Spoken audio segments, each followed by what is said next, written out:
Lewis Hamilton, great drive from him today, I think. Yeah. But he disappointed he didn't win, do you think? Yeah, I was surprised he didn't defend against Perez more robustly once he was through. I was surprised he wasn't more robust on the restart after the safety car. But other than those two small moments, what a great drive! That's Hamilton driving like he does.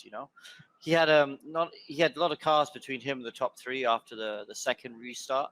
He had to find his way past Norris. He had to find his way past Perez, but he was very calm and thoughtful and picked his moments well.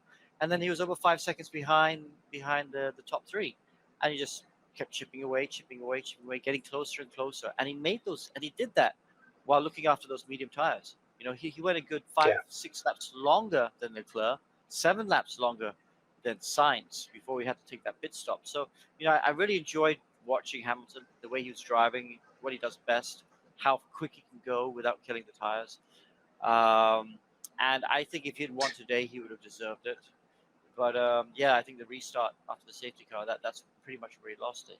If he'd been able to challenge Sainz right at the restart, like Sainz was trying to challenge Leclerc, it could have been a different result for him. And I made some notes as the race was going on at the beginning. He took that position, didn't he? P4 from Norris. He was 8 seconds off the lead, and then on that was lap 6. Lap 11, 7 seconds off the lead. Lap 16, 5 seconds off the lead. Lap 19, 4 seconds. Lap 22, 2.2. Lap 25, 1.2. And the point there is that the Mercedes in Lewis Hamilton's hands, and George was obviously out of the race, retired at the first corner, was the fastest car on the track, even when Max's car was working well, I think. What do you think? It's got to be encouraging, hasn't it?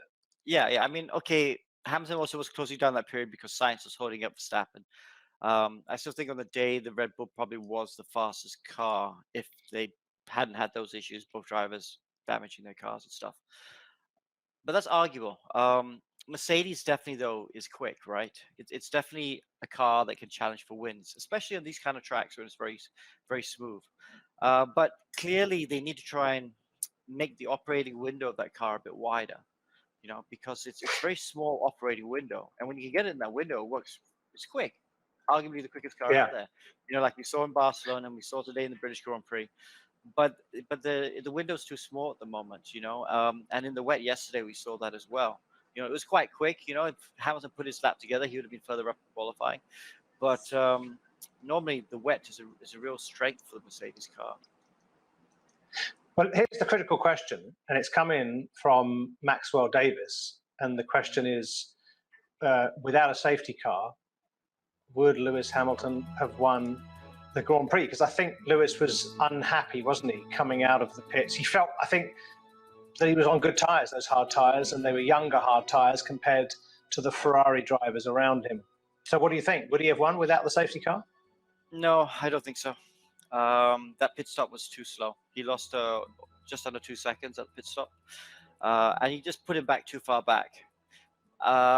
If he'd pitted, I feel if he'd pitted a lap early and he had a perfect pit stop, and he'd been right behind him, I think he would have had a chance for a win. But he had too much to recover. Leclerc had too much pace in hand, and even though Leclerc's tires were older than Hamilton's, they weren't massively older. The offset wasn't that huge. I mean, I think Hamilton would definitely have got Sainz, but I don't think he would have got Leclerc without a safety car.